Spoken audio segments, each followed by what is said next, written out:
I didn't have high expectations for Assassin's Creed Shadows.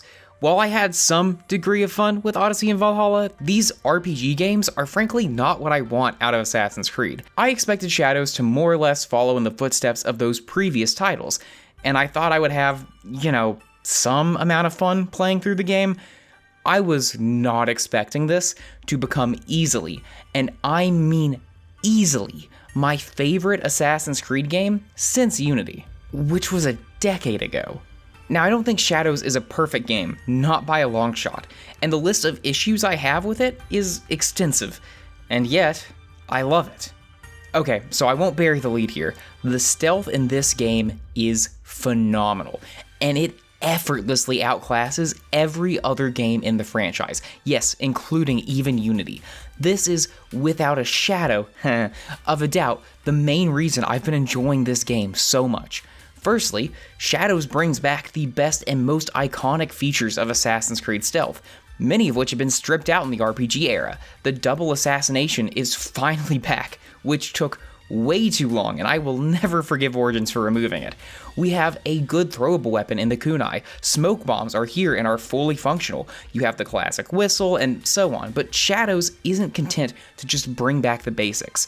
Instead, it dramatically expands the stealth sandbox by making lighting actually matter. In a similar vein to games like Thief or Splinter Cell, you can cloak yourself in darkness and strike from the shadows. During my first few hours with the game, this felt largely like a gimmick, but as I played the game more, I found myself hiding in and striking from the shadows a lot more than I expected. This alone completely changes the paradigm of Assassin's Creed stealth, but Shadows doesn't stop there. It also introduces the ability to go prone, as well as some awesome new abilities like Rush Assassinate.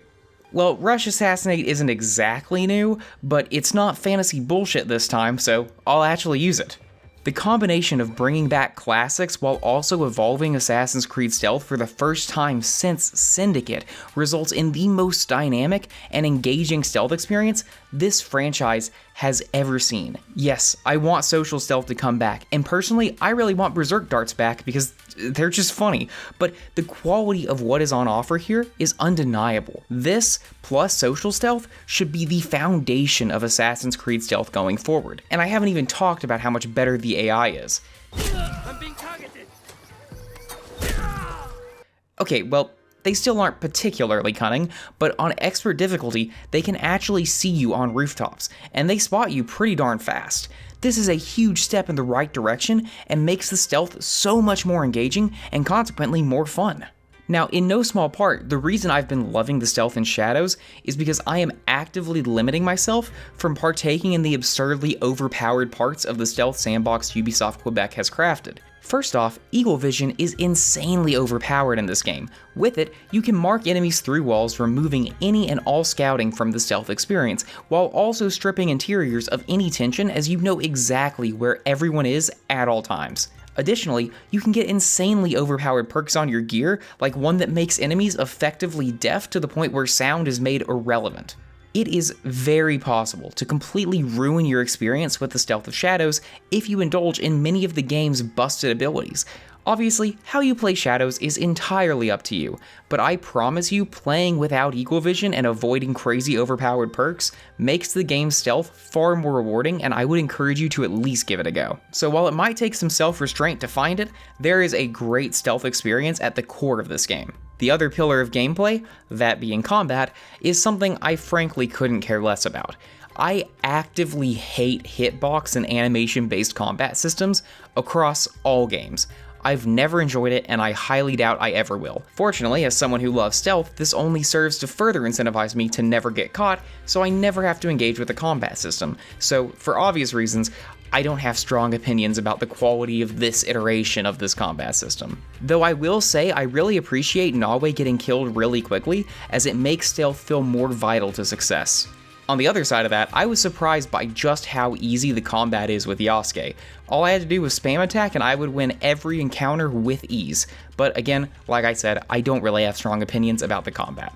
Another topic which I am similarly bereft of conviction on is that of parkour. I do wish we could go back to the densely packed cities of yore, but Shadows was never going to deliver that, and I never expected it to. That said, the parkour here is the best of the RPG games, because you can do cool flips while descending. No, really, that's actually why. Beneath the surface, the parkour here is just as lacking as it was in the previous RPG games. It just looks a bit cooler and is a bit faster now.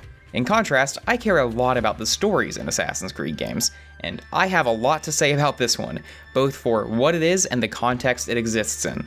It's no secret that the stories of recent Assassin's Creed games have been on the lacking side, if I was to put it politely, and unfortunately, Shadows kinda continues that trend. While I like a lot of what they are going for, the narrative is held back yet again by Ubisoft's insistence on adhering to this non-linear narrative structure where you can eliminate any target in any order, and each target is split off into their own little mini-story. Thankfully, these aren't anywhere near as dull as the arcs in Valhalla, but this structure still necessarily prevents any meaningful character growth for the vast majority of the game, and it holds the entire narrative back. When it fires on all cylinders, you can see that there is a good story here that could work if it was just structured differently, but unfortunately those glimpses remain just that, glimpses. Additionally, the direction of the voice acting across the board is pretty, not great, at least in English. Sometimes the actors give great impassioned performances, but more often than not, the cutscenes feel more like a cold read than anything.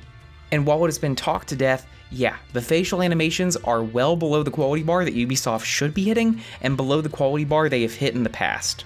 That said, this is easily the best story we have gotten since Origins, and honestly, I might like it more, even though that's probably heretical, but I mean Flavius, so...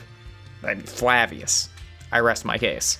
One of the largest reasons this story is more successful than Odyssey or Valhalla is because of the canon mode, which removes any and all dialogue choices. In this mode, the game automatically picks the canon option. This does so much to give Nawe and Yasuke actual character traits, and consequently makes them actual characters that you can get invested in.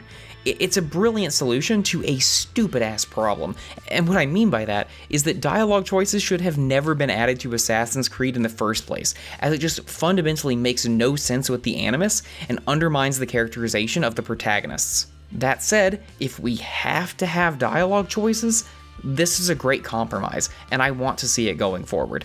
As a direct result of canon mode, Nawe is easily my favorite assassin since Bayek.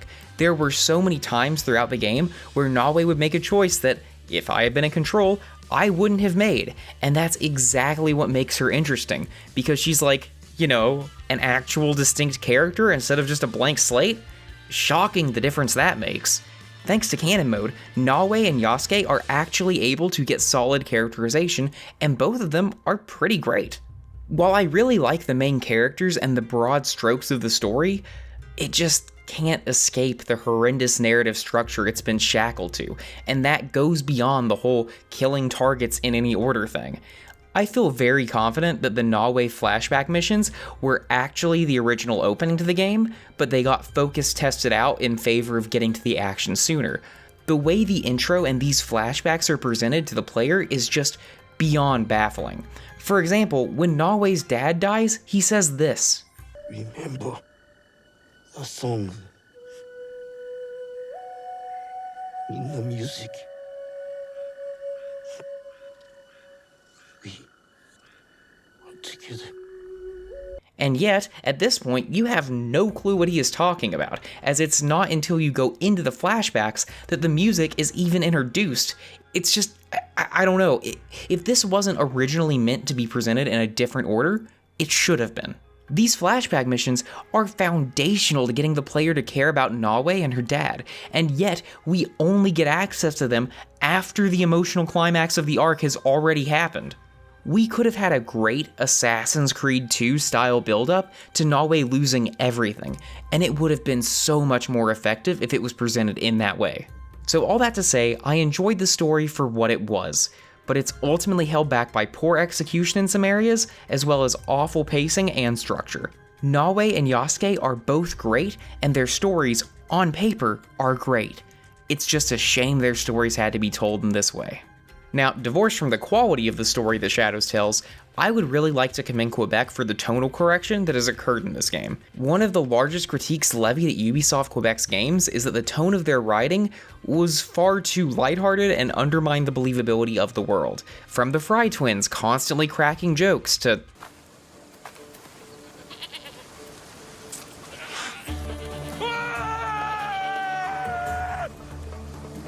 whatever the fuck Odyssey was, tone has been a constant issue in Quebec games, and I am very pleased to say that Shadows finally breaks that pattern. While the writing in Shadows isn't perfect, it is able to have moments of levity while still taking its world and characters seriously, and obviously, that makes this historical setting far more believable, and it contributed a ton to my enjoyment of this narrative and this game. So, well done, Quebec. I'm not sure how I got this far into the video without addressing the obvious, but my god, this game is gorgeous. Mind you, I'm not normally a graphics person, but this game is exceptionally impressive. How it looks like this and still runs even though my CPU is below the minimum required specs is beyond me, but it looks great. The weather system is particularly worthy of praise. While its gameplay impact was overstated in the marketing, the way it transforms the world is remarkable. It felt like I was exploring a whole new map sometimes. Ubisoft has always made incredible worlds, and this easily ranks as one of their best. However, the content that populates it is some of their worst. Meditating with Nawe, Kata with Yasuke, picking up scrolls at temples and praying at shrines are all some of the most monotonous and boring pieces of side content this franchise has ever devised, besides flags, but we don't talk about flags. I get that the side content here was meant to be more peaceful and zen, but in truth, it's just bad. QuickTime events and pressing E are far from my favorite pastimes. However, they will make up no small amount of your gameplay if you go for 100%. The map is littered with these activities, and you will be asked to do them again and again when they weren't that enjoyable to begin with.